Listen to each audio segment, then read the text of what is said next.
Hello, my name is Reverend Dr. May Elise Cannon. It's the end of the week, Friday, October 10th, 2025.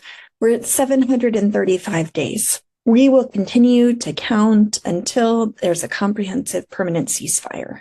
Now, I have some news about progress in that regard, but it's still only incremental progress. Israeli tanks opened fire along the coastal road of Al Rashid Street near Gaza City yesterday. This was Thursday following the announcement of the deal.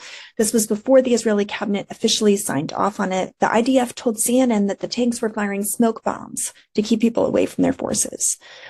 The Interior Ministry in Gaza urged people to exercise caution in the final hours before the ceasefire went into effect. More than 54,600 children under the age of 5 in Gaza may be acutely malnourished. That's according to an UNRWA study. The Lancet yesterday said that tens of thousands of preschool-aged children in the Gaza Strip are now suffering from preventable acute malnutrition, and they face an increased risk of mortality. Thousands of Palestinians have started to move back to Gaza City from the south of Gaza. This is following the withdrawal of Israeli troops that began today. According to an IDF spokesperson, movement from the south to the north of Gaza is permitted as the ceasefire went into effect today, Friday at 12 p.m. local time. Just a few hours ago, Friday evening East Coast time, the report came in that about 250,000, 250,000 Palestinians have already started the return back to Gaza City since the ceasefire began. Aid groups are preparing to rush food into Gaza. You can see videos of celebrations in social media that erupted in both Israel and the Gaza Strip after the deal was announced. The IDF said that the ceasefire took place today. It began at 12 p.m. local time, Friday, after its forces withdrew to the adjusted deployment lines. That was one of the things that was agreed upon for this first of 3 phases of the ceasefire agreement. The Israeli forces' partial withdrawal triggered a 72-hour countdown that Hamas has to release the hostages it's holding. Separately, Israel published the names of 250 Palestinian prisoners that are set to be released as a part of the agreement. Hamas leader Khalil al-Hayya said he received guarantees from the U.S. and other mediators that the war is over. Eyewitnesses in the Gaza Strip told BBC News of Israeli airstrikes in Han Yunis and artillery shelling and gunfire in the Netzarim corridor earlier this morning. I would presume it would be this morning local time, which would mean it was before the ceasefire officially began. But the IDF said they were looking into the reports of the airstrikes. According to the health ministry in Gaza, 17 people were killed in the last 24 hours. The ceasefire in Gaza is officially now in effect. Israeli forces are pulling back from parts of the territory. This is in accordance with the terms of the deal that was approved by the Israeli government overnight. The IDF troops positioned along the, quote, updated deployment lines will continue to remove any immediate threat, end quote. The New York Times said that Israel and Hamas, were wrapping up the deal. This was yesterday, while President Trump has been preparing his victory lap. He's headed to a formal signing in Egypt this weekend. He's scheduled to speak before Israel's parliament. I'll talk more about that in a minute. The parties will exchange hostages and prisoners early next week. So essentially, what's happened is that Israel and Hamas overnight agreed to the initial terms of a deal where there will be an exchange of all of the Israeli hostages, dead and alive, 250 Palestinian prisoners, and 1,700 Gazans who've been detained by Israeli forces since October 2023. BBC News said that earlier, a Palestinian source said that they had not yet received the list of names of Palestinian prisoners that Israel would free, but I have some updates about that as well. Netanyahu did convene the cabinet to sign the agreement, which then marked the start of the formal ceasefire. While the ceasefire is in effect, the IDF put out a statement saying that soldiers in the Southern Command will continue to remove any immediate threat. And as we know, that often means indiscriminate killing of Palestinian civilians in Gaza. Now, many of the details of this agreement remain in flux, but this is what we know so far. The first phase of the agreement only addresses a few points of the 20 points of the total plan that was proposed by President Trump last month. Some of the thorniest issues, like whether or not Hamas will disarm, still has not been solved. Israel is finalizing, again, the list of prisoners. 48 hostages remain in Gaza, about 20 of whom are believed to be alive. U.S. officials said that 200 American troops are actually going to be sent to help coordinate many aspects of the peace deal. There's no plan to send U.S. military into Gaza, but they will go to Israel. Trump decided to pressure Israel for a deal after the attack on Qatar. I've been talking about that. It set the stage because there was so much anger at Israel attacking Qatar that Trump ended up using that as leverage. Jared Kushner, his son-in-law, helped broker the pact from his South Florida mansion.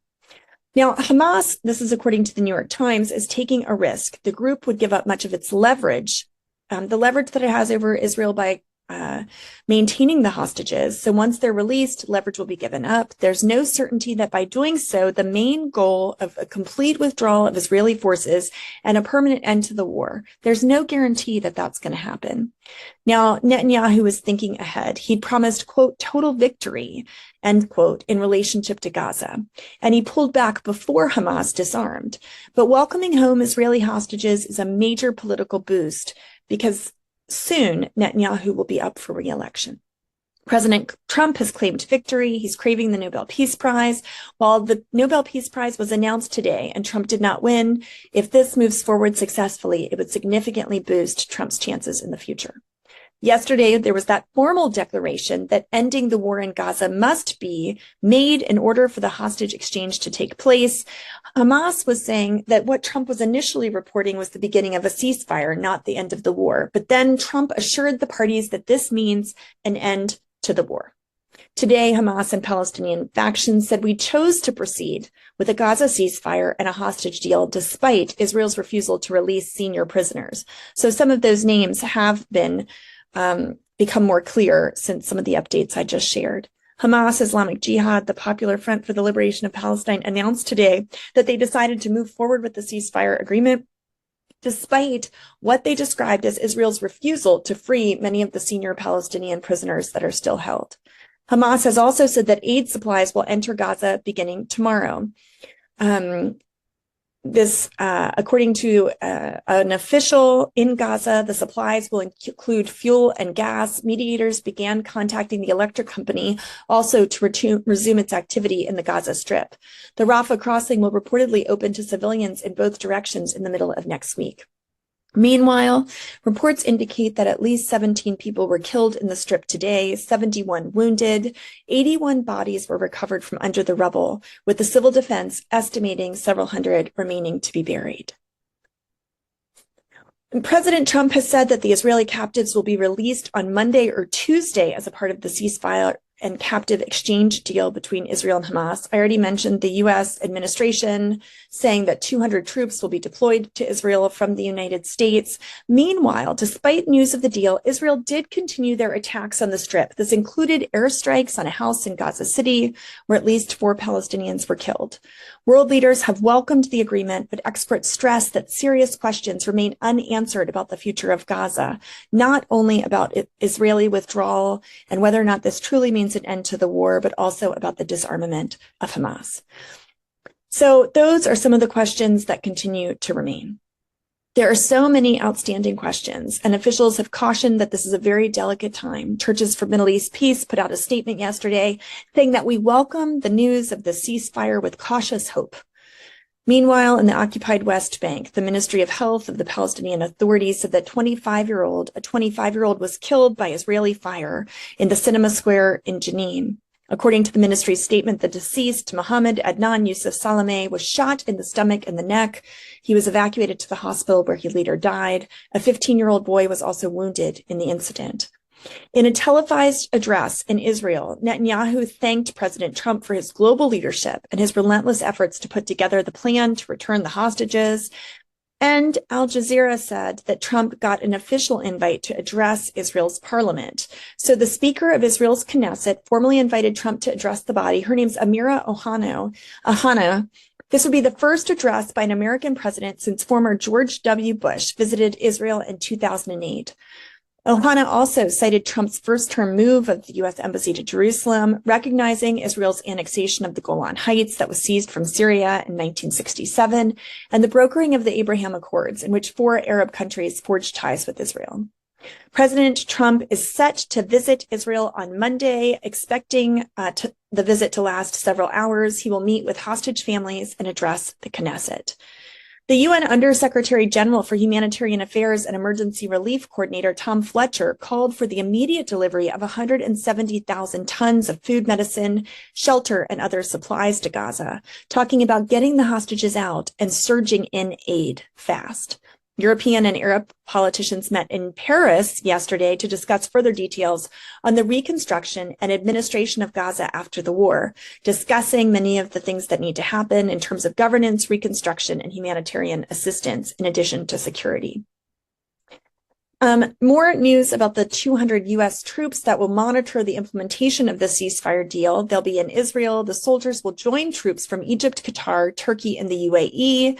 This is the beginning of the work to establish a civil military coordination center in Israel that would provide security and humanitarian support.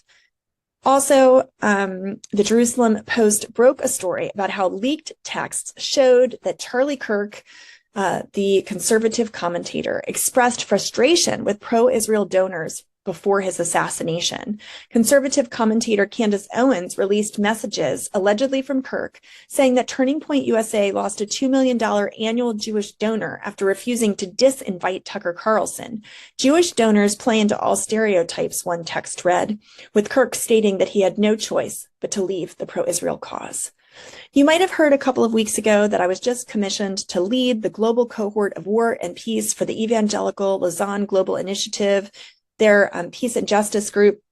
One of the people who prayed as a part of my commissioning service online, calling for peace in the Holy Land, was Pastor Azar Ajaj, the president of Nazareth Evangelical College. He lives in Nazareth, Israel. In response to the news of the ceasefire agreement, he told Christianity Today that he was overwhelmed with joy when he first heard about the prospective ceasefire deal between Israel and Hamas. This is what my church and I have been praying for personally throughout the war, he said. Jamie Cohen, a Messianic Jewish lawyer in northern Israel, said that distrust of both Hamas and Netanyahu's government makes many wonder if the deal will hold. The people here are exhausted and hopeful for an end to the worst disaster and longest war to befall Israel in her modern history. Most feel like I do, Cohen said. We want an end to this, but we are weary based on past experiences. Pastor Ajaj also said, "We have wept with those who weep, whether they are Arabs or Jews. The possibility of such a deal means an end to the continuous suffering of Palestinians in Gaza, the return of Israeli hostages to their loved ones, and perhaps even the potential for a new round of negotiations to bring a comprehensive solution to the Israeli-Palestinian conflict. This is the third ceasefire since the war began. Seeing previous ceasefires break down makes Ajaj cautiously reserved in his optimism. Yet he's hopeful because he knows both sides are desperate to see an end to the conflict. My concerns compel me to pray more intensely that God would raise up Palestinians, Israelis, and allies from supporting nations to champion this deal, to offer guarantees for its continuity," Ajaj said. "We stand with Pastor Ajaj, all of the Christians in Palestine and also in Israel, all who stand for peace. We stand in cautious optimism. May lasting peace come quickly. In the name of Christ. Amen."